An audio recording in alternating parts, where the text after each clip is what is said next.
Irmãos, hoje a gente vai começar uma série de estudos com o nosso irmão Alfredo, a partir desse domingo até o último domingo do mês de abril, e o irmão tem a palavra nesse momento. Boa noite, irmãos. Eu quero agradecer também aos irmãos da União de Treinamento que nos convidaram para fazer esse momento aqui de meditação da Palavra de Deus. Bom estudar, é sempre muito bom estudar a Palavra de Deus, né? Sempre muitas lições para nos ensinar. Eu creio que uma dos ensinos que mais despertam a igreja do Senhor é o ensino a respeito do futuro, mostrando aquilo que a Palavra de Deus mostra que vai acontecer em breve. Essa é uma curiosidade muito grande que todo ser humano tem, né? Não é à toa aí que tem muita gente que recorre a vários meios aí, até meios complicados, né? Com a intenção de querer descobrir o futuro, saber o futuro, né? Essa é uma curiosidade que está no coração do homem. Mas eu queria que nós não aproximássemos da Palavra de Deus nesses assuntos do futuro com apenas curiosidade, né? Com vontade de saber o que vai acontecer amanhã. O apóstolo João, quando escreve a sua carta, ele fala que aquele que nele tem esta esperança de ser como Cristo é e de vê-lo face a face, purifica-se a si mesmo, assim como ele também é puro. O objetivo que a gente precisa ter ao parar para meditar nesses assuntos deve ser o de purificação, de santificação, de preparação para o dia que nós vamos nos encontrar com o Senhor. E deve ser essa então a nossa atitude, né? A nossa postura. Tem um outro texto também que eu queria deixar como uma meditação inicial. São as palavras, na verdade não sei se foi escrito por Jó, né? Mas são as palavras de Jó, depois daquela experiência que ele teve com o Senhor. Não precisamos relatar aqui, todos conhecem a experiência que Jó teve com o Senhor e como aquela experiência impactou no seu conhecimento a respeito de Deus, das coisas espirituais. E no capítulo 42, versículo 2, ele fala daquilo que ele conclui de toda aquela experiência que ele passou com o Senhor. Bem sei que tudo podes e nenhum dos teus planos pode ser frustrado. Essa foi a conclusão que Jó chegou ao final da sua experiência, que olha, eu sei que Deus pode todas as coisas. Tudo está no controle dele, tudo está sob seu domínio. E nada daquilo que ele pensou, nada daquilo que ele falou na sua palavra pode ser frustrado. Ou seja, ninguém vai conseguir frustrar os planos de Deus. Então, quando a gente estuda o futuro, a gente está estudando o plano que Deus tem para esse mundo, né? E a gente precisa ver, dentro daquilo que nós chamamos de cosmovisão cristã, né? O propósito de Deus, né, de preparar um reino e entregar para o Senhor Jesus, depois ele vai render a ele toda a glória. Essa é a consumação do plano de Deus. Vamos ter isso em mente, né? Ele tem o principado, o domínio sobre todas as coisas. A história do homem, desde o seu início até o seu final, a sua conclusão, está nas mãos dele. Ele vai controlar, ele controla o tempo, ele controla todas as coisas. Eu tenho pensado um pouco nesse assunto, os irmãos Juiz de Fora me convidaram para falar um pouquinho a respeito disso também. Confesso aos irmãos que tem sido desafiador, tem sido também uma bênção poder estudar um pouco mais esse assunto. E o que tem me levado a pensar um pouco mais nesse assunto é um avanço de um pensamento em contrário. Então, quando há um pensamento contrário àquilo, a gente acaba se alertando. Por que alguém pensa contrário em assuntos de escatologia? E a gente precisa sempre ter bases para as nossas convicções. A gente não pode dizer, eu creio porque meu pai me ensinou assim, está tudo certo, né? A igreja ela sempre ensinou assim e a gente vai continuar ensinando assim também. Não deve ser essa a nossa forma de usar as escrituras, né? O movimento dos irmãos, eu vou falar um pouquinho a respeito dessa questão histórica hoje. O movimento dos irmãos, ele nasce justamente de estudos escatológicos. Não especificamente por causa só de escatologia, mas se voltar para as escrituras, se voltar para o estudo da palavra de Deus, sem as lentes teológicas de teólogos, digamos assim, da Reforma Protestante. Então, para que a gente tenha uma ideia, por volta de 1500 ocorreu a Reforma Protestante e várias linhas teológicas, de pensamentos teológicos derivaram dali, tanto que surgiram diversos tipos de igrejas históricas, né, derivadas da Reforma Protestante. Já no século XIX é que há uma contra-reforma, digamos assim, um movimento dentro da reforma, dentro das igrejas históricas um movimento de voltar para as Escrituras e começar a ler a palavra de Deus sem a lente daqueles teólogos da época. E muitos ensinos que não estavam claros ou que não eram ensinados pela igreja, a igreja protestante reformada, começaram a vir à luz devido ao estudo de vários irmãos. Ou melhor, uma das doutrinas que a palavra de Deus nos apresenta, que a igreja, ao longo da sua existência, deixou de lado ou não entendeu perfeitamente ou completamente, é a doutrina do arrebatamento da igreja. E esse é um ensino que é, digamos assim, muito identificado com o movimento dos irmãos, porque os primeiros irmãos que começaram ali a se voltar para as Escrituras, eles começaram eles descobriram essa verdade. Eles não inventaram, porque essa não é a verdade que eles inventaram, eles descobriram dentro das Escrituras esse ensino e começaram a ensinar em contrapartida ao pensamento da Reforma Protestante, ou dos reformadores, ou de vários teólogos daquela época ali, que era diferente nesse sentido. É por isso que, de alguma forma, há uma crítica de algumas igrejas históricas quanto aos irmãos e a outros irmãos também que entendem o arrebatamento da igreja antes da tribulação, como que essa foi uma doutrina nova que foi inventada por volta do século XIX e tal. A volta de Cristo para reinar, esse é um assunto que, digamos que é quase que unânime no meio cristão evangélico.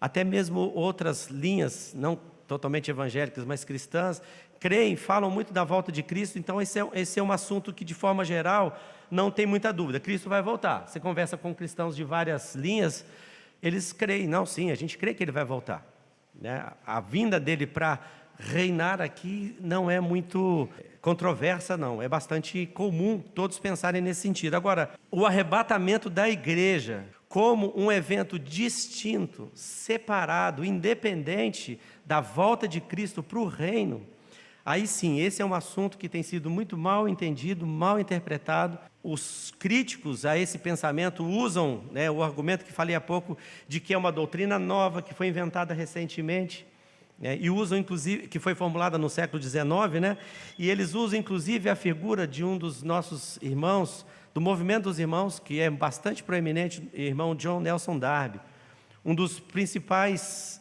digamos assim, teólogos do movimento dos irmãos. E eu quero, nessa introdução hoje, tentar fazer como uma introdução também aos estudos que pretendo trazer para os irmãos nas quintas-feiras em junho, onde eu quero abordar um pouco sobre o calvinismo, aquilo que a gente tem observado nesses últimos dias, crescendo muito com irmãos expoentes. Então, a introdução que eu estou fazendo hoje, que eu quero fazer hoje, vai servir de alguma forma também para aquilo que eu pretendo falar nas quintas-feiras no mês de junho. Então, os críticos ao pensamento do arrebatamento antes da tribulação, eles usam o argumento de que é uma doutrina nova que foi inventada por Darby, porque Darby era, de fato, um grande ensinador, um homem dedicado no ensino. E ele foi quem talvez tornou essa doutrina um tanto mais pública ou mais popular, mais conhecida.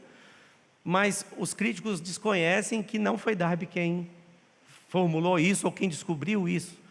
Eu queria até pedir o Hudson para projetar uma imagem. Essa imagem está sendo usada com permissão lá dos irmãos do IBI. Essa imagem aí mostra que o dispensacionalismo, que é uma visão que Deus trata o homem em diversos períodos de formas distintas, diferentes. Nós estudamos isso aqui em 2019 e até o início de 2020. Não é um assunto que nasceu no século XIX. Não sei se os irmãos estão conseguindo ver ali, mas lá nos tempos primitivos, até os anos 150, mais ou menos, da era da igreja, vários irmãos, vamos dizer assim, os pais da igreja, eles tinham um entendimento teológico com respeito a formas diferentes que Deus trata com o homem em dispensações distintas. Ali tem o nome de Justino Marte, de Irineu e de Tertuliano, que são três dos, digamos assim, pais da igreja que tinham esse entendimento.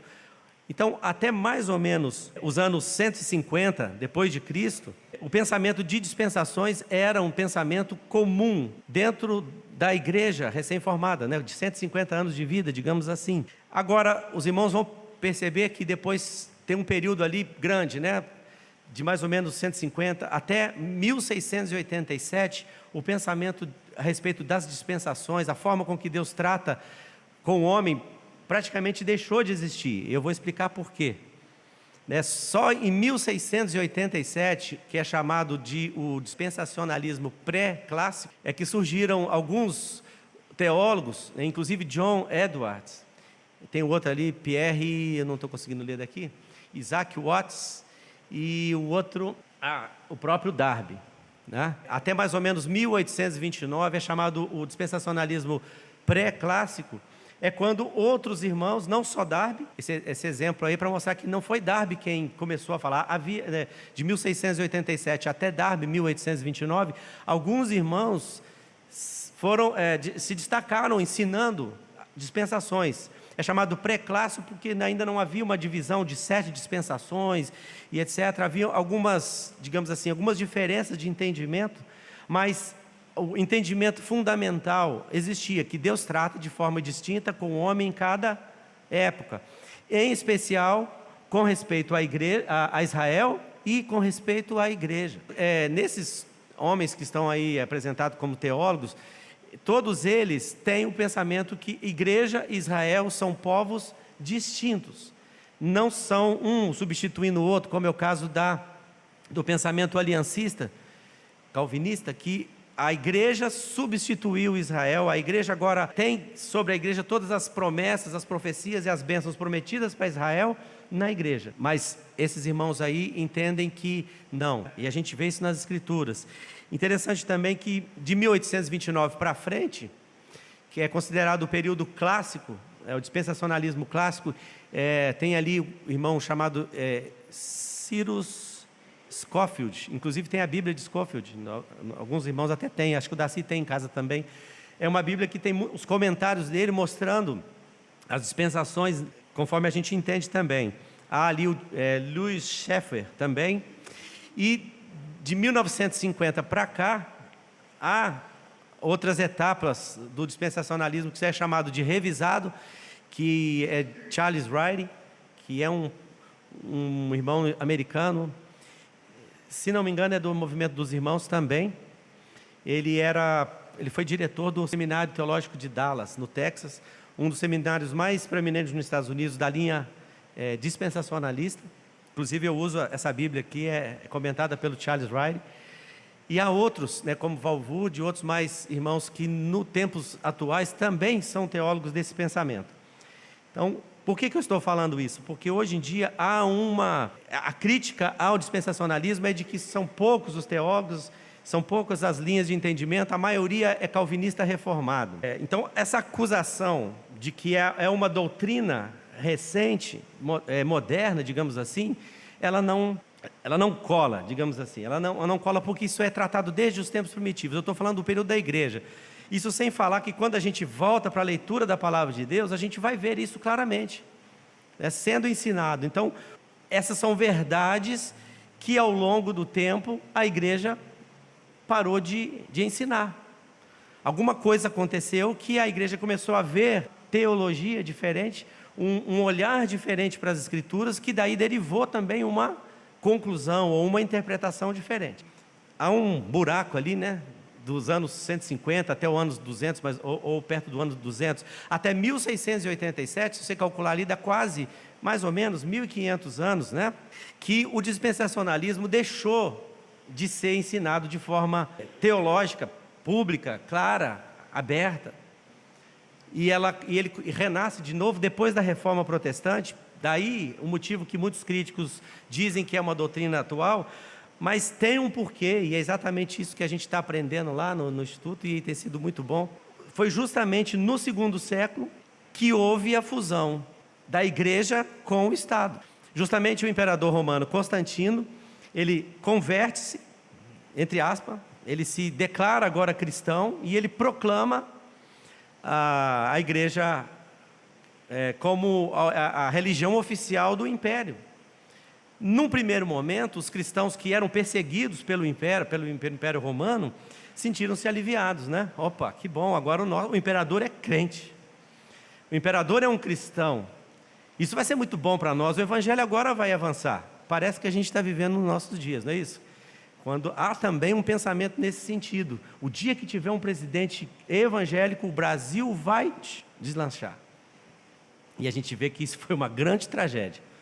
Foi uma grande tragédia. Quando a igreja se associou ao Estado, tem aquela parábola que o Senhor Jesus fala do reino dos céus, é semelhante a um homem que planta uma árvore e ela cresce e depois as aves vêm e se abrigam nos seus ramos. As aves não têm nada a ver com a árvore, com os galhos, mas elas se abrigam ali. E essa é uma figura do reino dos céus, da igreja, no período onde essa árvore cresceu, mas veio muitas aves abrigando nessas ramos. E quando a igreja se une ao Estado, há uma paganização da igreja, porque o imperador romano ele traz para dentro da igreja oficial todo tipo de pensamento do paganismo antigo e ele funde dentro da igreja romana. E ele começa a perseguir, inclusive, os cristãos que não se submetiam à igreja oficial. E agora, o que foi que deu a origem à igreja oficial? Um dos principais expoentes, teólogos expoentes no início da igreja, lá por volta dos anos 200, é Orígenes, de Alexandria. Alexandria, para quem gosta de geografia, fica no norte da África, no Egito. Havia uma escola de filosofia excepcional. Parece que Apolo, que é citado no livro de Atos, era um aluno dessa faculdade lá em Alexandria. Inclusive existe ainda uma biblioteca enorme em Alexandria. Então Orígenes, que era de Alexandria, ele começou a fazer um diálogo da fé cristã, da teologia cristã, com a filosofia grega. Lembram, irmãos, que nos dias do Senhor Jesus, naqueles dias ali, a língua oficial era o grego. O Império Romano dominava militarmente, mas a cultura grega ainda era muito forte, impregnada, inclusive, em todo o Império Romano, tanto que a língua era o grego. Os filósofos gregos, como Platão, Sócrates, Aristóteles e muitos outros, eles tinham uma forte influência. Esses teólogos cristãos do primeiro século começaram a fazer uma conversa da teologia cristã, das doutrinas cristãs, com as filosofias gregas, tentando fazer uma conciliação entre as duas coisas. Orígenes adotou um sistema de interpretação das Escrituras que é chamado de interpretação alegórico, que já era um sistema de interpretação de texto usado pelos filósofos gregos nas suas filosofias, e ele introduz esse método de interpretação alegórico às Escrituras, e foi dali que faz toda essa transição de pensamento cristão a respeito da igreja de Israel, porque todos os ensinos que a gente lê nas Escrituras começou a ser alegorizado. E quando eu faço uma alegoria, eu posso ler um texto e fazer uma alegoria do meu jeito. Josias lê e faz do jeito dele e assim por diante. Só para os irmãos terem uma ideia de como esse Orígenes interpretava alegoricamente as Escrituras, há um escrito dele a respeito da parábola do bom samaritano. Acho que todos conhecem, não precisa da gente ler para a gente ganhar tempo, né? Quando o Senhor Jesus fala de que desceu um homem que estava de Jerusalém para Jericó, ele foi atacado pelos salteadores e ele ficou praticamente como se fosse semi-morto ali, né? Meio morto. E depois desceram sacerdotes, escribas e passaram de largo, evitaram aquele homem, obrigado, até que desce um samaritano, acolhe esse homem, dá os primeiros socorros, leva esse homem para uma hospedaria, manda que seja cuidado, paga as despesas dele e diz que quando ele voltar, ele acertaria o que ficasse faltando. O Senhor está dizendo nessa parábola do cuidado que a gente tem que ter com o próximo, mas Orígenes, ele interpretava essa palavra da seguinte forma, essa parábola, né? O homem que está descendo de Jerusalém para Jericó é Adão. Jerusalém é um símbolo do paraíso. Jericó é o símbolo do mundo. Os ladrões são os poderes hostis. O sacerdote é a lei. O levita são os profetas. E o bom samaritano é Cristo. As feridas que esse homem recebe são a desobediência. Aquele jumentinho ou aquela besta sobre o qual aquele homem foi colocado é o corpo do Senhor Jesus. A estalagem que aceita todos que desejam entrar nela é a igreja. O gerente ou o hospedeiro da pousada ou daquela hospedaria é o chefe da igreja, o pastor da igreja, a quem seus cuidados foram confiados. E o fato do samaritano prometer que retornará representa a segunda vinda do Senhor. Essa é a interpretação que Orígenes dá. Tem lógica? Tem ou não tem? Tem. Tem lógica, claro que tem lógica. Mas é isso que o Senhor Jesus estava querendo ensinar quando ele falou essa parábola? Não, não é isso. Primeiro, porque a igreja nem tinha sido formada ainda, né? Nem tinha sido formada, não existia ainda igreja quando o Senhor Jesus conta essa parábola. Ele está falando aqui no contexto do reino, ele está falando para os fariseus: olha, vocês têm que tratar o seu próximo como vocês gostariam de ser tratados. Vocês desprezam o samaritano, mas os samaritanos estão acolhendo mais do que vocês. Veja, por exemplo, no dia que a igreja surge, lá no livro de Atos, os samaritanos são um dos primeiros que abrem as portas para o evangelho e recebem a salvação, através da pregação de Filipe. Então, irmãos, Orígenes traz então para dentro da igreja uma forma de interpretação das escrituras de forma alegórica. Eu posso fazer outras interpretações baseadas nisso aqui. Eu posso viajar aqui e ver outros elementos além desses que ele colocou aqui, que não foram aqueles que o Senhor Jesus pensou quando ele citou essa parábola. E com a introdução dessa ferramenta de interpretação alegórica das escrituras dentro da igreja, as coisas começaram a mudar. Começou-se a olhar para a igreja com uma outra visão, com uma outra forma diferente. Começou a chegar a conclusões que não aquelas que estavam no texto original. E um dos principais teólogos que adotaram também essa forma de interpretação alegórica das escrituras foi Agostinho de Hipona. É chamado como Santo Agostinho, né? Muitos já devem ter ouvido falar dele aqui, Santo Agostinho. Eu creio até que ele era um crente no Senhor Jesus, tanto como Orígenes também. Esse é um pensamento meu, não estou afirmando, mas ele é considerado o pai do catolicismo romano. Por quê? Porque após um prolongado estudo de Platão, enquanto ele estava em Milão, e quando ele professou converter-se ao cristianismo através da influência de Ambrósio, né, e ele então foi ordenado um padre em 391, quando ele visitou justamente a cidade de Hippo, perto de Alexandria, no norte da África, e ele se tornou também um bispo. É irônico o legado de Agostinho, porque ele é visto de forma preeminente nos dois lados da história cristã, tanto proeminente com o catolicismo romano, quanto proeminente no movimento da reforma protestante. Por isso que eu disse que essa introdução vai valer um pouquinho quando a gente for falar do calvinismo, porque a gente vai ver que o pai, tanto da igreja católica, quanto do calvinismo moderno, é Santo Agostinho. Foi ele que começou, ele pegou aquilo que Orígenes já fazia, que já tinha pegado emprestado dos filósofos gregos, e ele começou a fazer interpretações alegóricas das escrituras.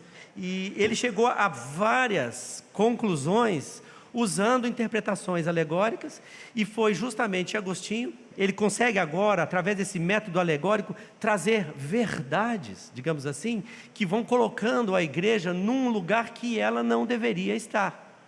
Nós vamos entender isso aqui. Pode colocar agora a imagem. Muitas doutrinas distintas do cristianismo romano vêm da caneta de Agostinho. E também a base da teologia reformada também vem dele. Olha lá, algumas das influências de Agostinho no catolicismo romano. De Agostinho influenciou no pensamento da repressão da sexualidade no casamento, limitando ao mínimo necessário as relações para gerar filhos. Esse é um pensamento dele, e ele introduziu isso dentro da igreja romana.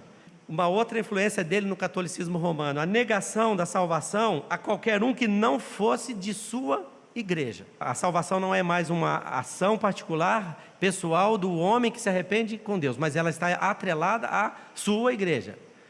A sua igreja. Por isso que a gente entende que a igreja oficial romana, desde aqueles primórdios, falava: não há salvação fora da igreja. Pensamento de Agostinho. E ele começou também, o pensamento dele levou à incriminação e à opressão pelo Estado daqueles que não eram da sua igreja. Então a perseguição vem pela forma de interpretar as escrituras que Agostinho traz para dentro da igreja romana. Perseguição para obrigar as pessoas a juntar-se à sua igreja. Lembram das cruzadas? As chamadas cruzadas. Por que era usado o nome de cruzada? Porque os cavaleiros iam com os cavaleiros templários também, iam com cruzes, eles iam forçando as nações a se converterem ao cristianismo.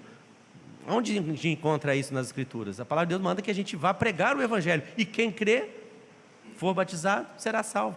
Mas ele começa então, a igreja romana durante esse tempo todo faz cruzadas de conversões forçadas, né, ao cristianismo. E ele introduz o pensamento de condenação eterna de crianças que não foram batizadas, né, o pensamento da regeneração batismal, ou seja, a regeneração da pessoa não ocorre quando ela crê, mas ocorre quando ela é batizada. Então ele atribui ao batismo o poder de regenerar. Então vamos batizar as crianças, porque quanto mais cedo elas forem batizadas, mais cedo elas serão regeneradas. Esse é um pensamento que existe na igreja romana até os nossos dias, e existe também em igrejas reformadas. A veneração das relíquias sagradas, né? Então, ou seja, pedaços da cruz, sei lá, peças importantes de roupa de Jesus quando ele foi sepultado, aquilo passou a ser vendido como relíquias, como algo que deveria ser venerado, porque havia poder naquilo, porque aquilo tocou no corpo do Senhor. Isso também é uma prática que existe dentro da igreja romana. E foi Agostinho também quem trouxe o pensamento para dentro da igreja romana que Maria era sem pecado, se tornou virgem perpetuamente, ela nunca mais teve filhos. Esse é um pensamento, né? A impecabilidade e a virgindade perpétua de Maria, doutrina que existe também até os nossos dias dentro da igreja romana. Então percebem a influência de Agostinho, quando ele tenta fazer o casamento de filosofia grega com interpretação alegórica, e aí, nós vamos chegar lá, os irmãos vão entender como isso aconteceu na prática. E aí surge uma anomalia. A igreja romana oficial agora não é mais aquela igreja primitiva dos tempos bíblicos, com os pensamentos que tinha lá. Ela se torna uma igreja anômala, completamente destoando da verdade. Por isso que o pensamento dispensacional, que Deus trata de forma específica com sumiu nesse período. Só vem a ser ressuscitado, digamos assim, na reforma, depois da reforma protestante, depois da reforma que esse assunto veio à luz. A essa lista aí, eu não coloquei, mas a gente podia acrescentar ainda 2 erros que a igreja romana oficial tem até os nossos dias, que vem também de Agostinho, que um deles é o clericalismo. O que é isso?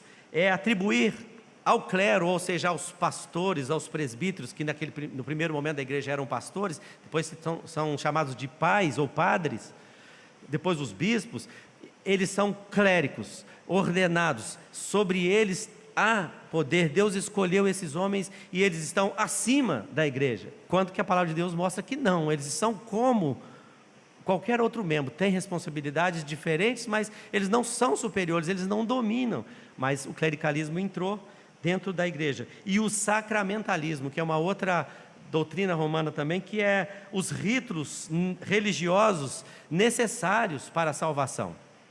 Então você não é salvo apenas pela fé, você tem que cumprir ritos, né? Como é o caso do batismo de criança, né? Você tem que fazer o sinal da cruz para se benzer e assim por diante, vários outros sacramentalismos, melhor dizendo, né? 2 erros que se tornaram dogmas da igreja romana. É antagônica a participação de Agostinho no catolicismo romano e no movimento protestante. E aí os irmãos vão entender por quê. Na teologia reformada, a gente até comemora aqui no dia da reforma protestante e tal, tem bênção? Tem, claro que tem. Nós nascemos dali, né? A igreja nasceu dali, renasceu dali, não nasceu ali, óbvio, mas renasceu dali. Eu não quero em momento algum dizer que a reforma protestante não foi importante, não teve o seu valor, sim, mas a gente tem que ter cuidado que nem tudo foi resgatado. A reforma protestante resgatou verdades importantes, fundamentais, mas não resgatou tudo. Uma das coisas que a teologia reformada trouxe para dentro da sua interpretação bíblica foi o uso da lógica de Aristóteles, usando o silogismo, ou seja, usando lógica para entender textos bíblicos. E ele trouxe também o pensamento, a interpretação alegórica das Escrituras. Então, quando você lê as Escrituras, você não lê como está lá, você alegoriza, você interpreta de forma alegórica. Então, a teologia reformada, ela não alcançou a plenitude de interpretar as Escrituras de forma literal, de ler e entender o que está escrito e aplicar o que está escrito. Isso veio ser assim, resgatado justamente pelo movimento dos irmãos, não só eles, mas em especial o movimento dos irmãos. Voltar às Escrituras e ler as Escrituras, entender as Escrituras e praticar as Escrituras. Outra coisa também, eu vou explicar o que é silogismo, mas que é uma técnica da lógica lá de Aristóteles que era usada para você chegar à conclusão de algumas verdades, digamos assim.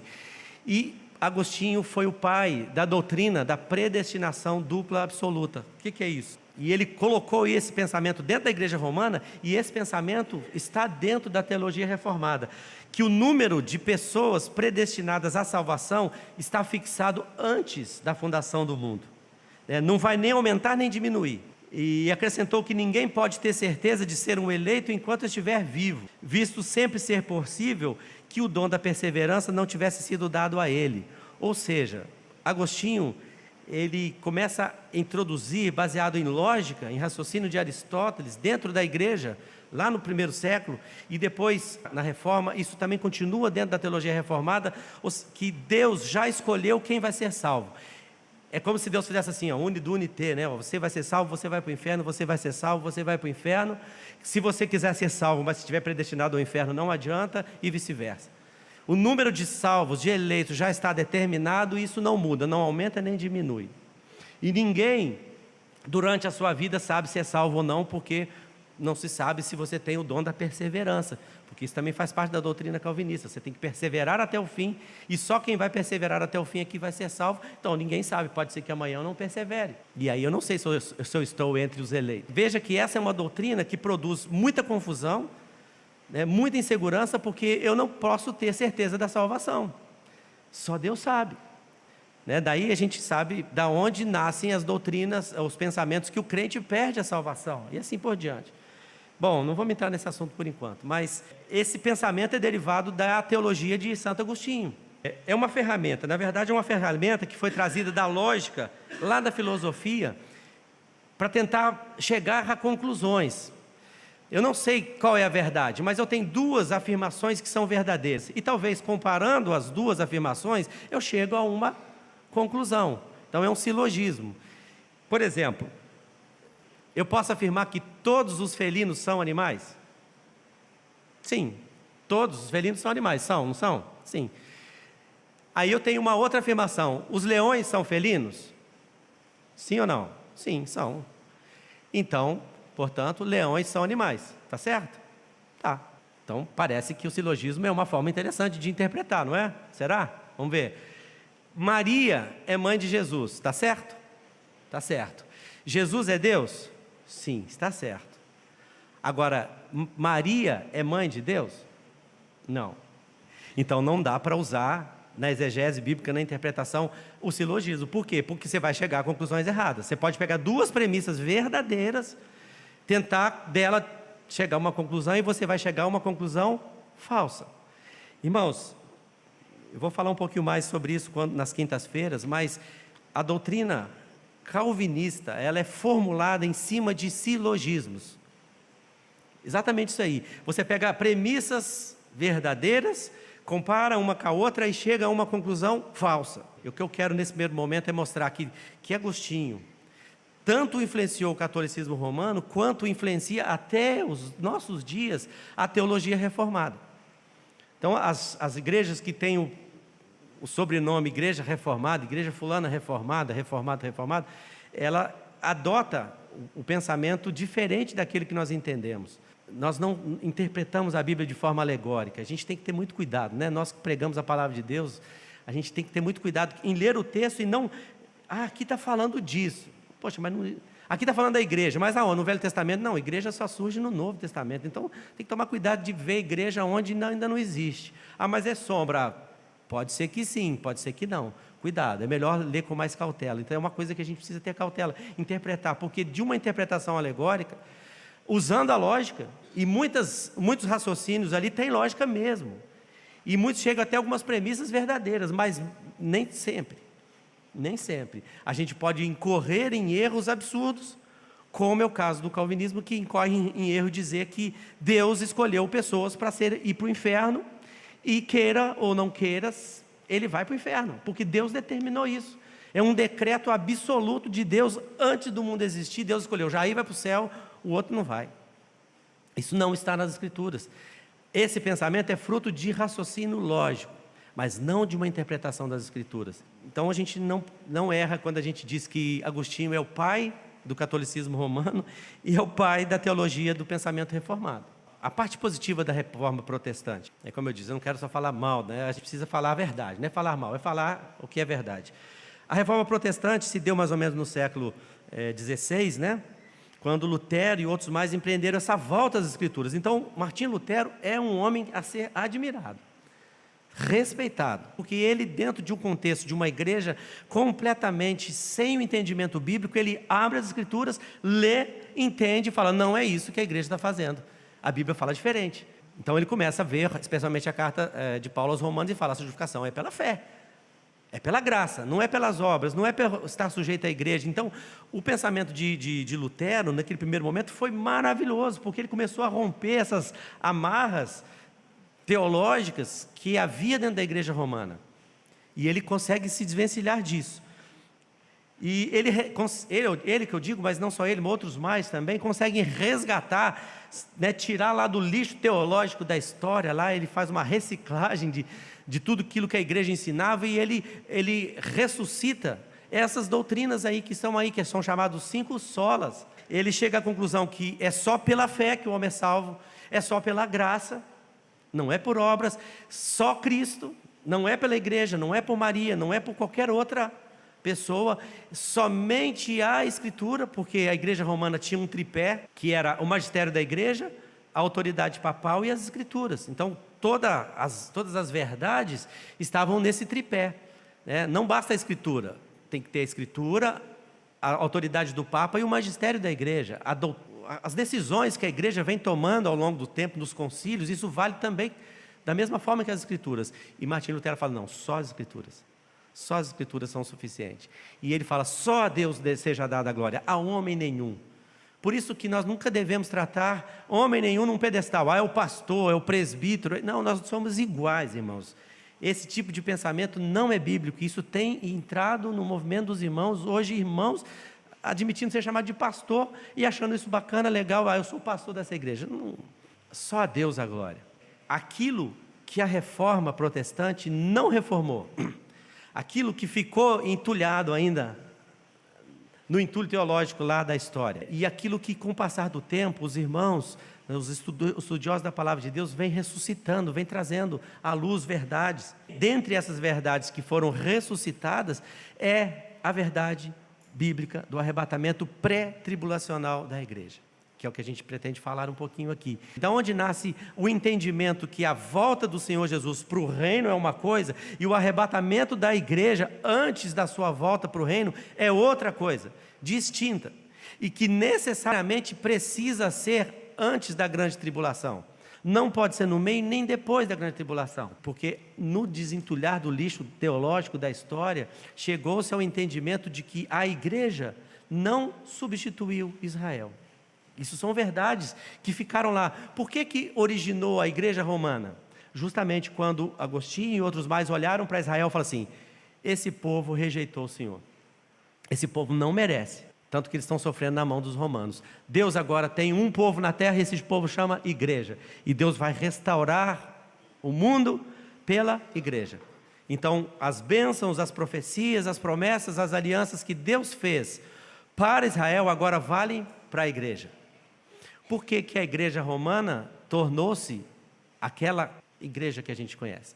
Por exemplo, por que a gente é tentado, e a gente muitas vezes usa, e a gente deveria corrigir isso aqui? Aqui é o templo. Irmão, isso aqui não é o templo. Aqui é uma casa. Falar que aqui nós vamos lá no templo, a igreja se reúne no templo. Não, a igreja não se reúne no templo, a igreja é o templo. Aqui é uma casa. Apenas isso. A igreja romana tem esse pensamento, é o templo, aqui é o altar. Os pastores, os padres são os sacerdotes. Da onde ele está emprestando essas figuras? Do judaísmo. A igreja substituiu Israel. No judaísmo, fazia-se a circuncisão da criança até o 8º dia.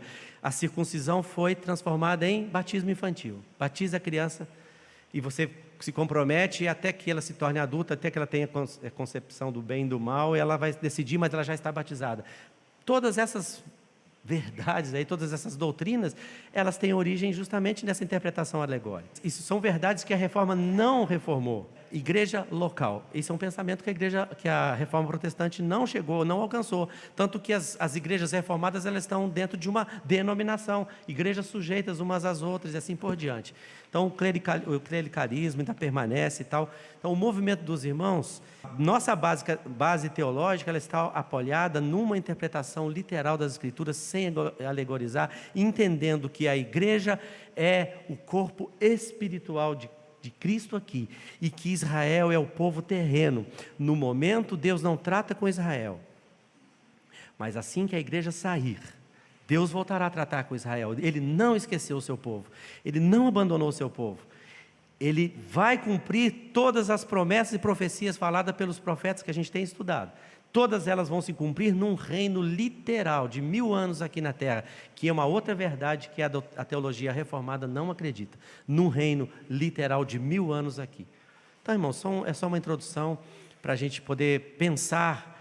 Eu fiquei pensando assim, é importante, né, jovens, aqui no horário de treinamento, a gente saber por que nós somos quem somos, por que reunimos do jeito que reunimos, por que entendemos a palavra de Deus desse jeito. É um pouco de história também, para que a gente entenda as nossas origens, por que a gente crê dessa forma, e aí a gente vai, se Deus permitir, nas próximas oportunidades, ir avançando nesse assunto. E eu peço aos irmãos que orem por nós, por essa responsabilidade, e nas quintas-feiras, em junho, pretendo pegar essas doutrinas, os 5 pontos principais da doutrina reformada, que é crida nas igrejas protestantes de um modo geral, e mostrar cada uma dessas 5 doutrinas à luz da palavra de Deus, para ver como que a conclusão que eles chegaram é baseada em lógica, não baseado em interpretação literal bíblica. E o risco que a gente corre de fazer uma interpretação diferente. Que o Senhor nos abençoe. E obrigado pela oportunidade.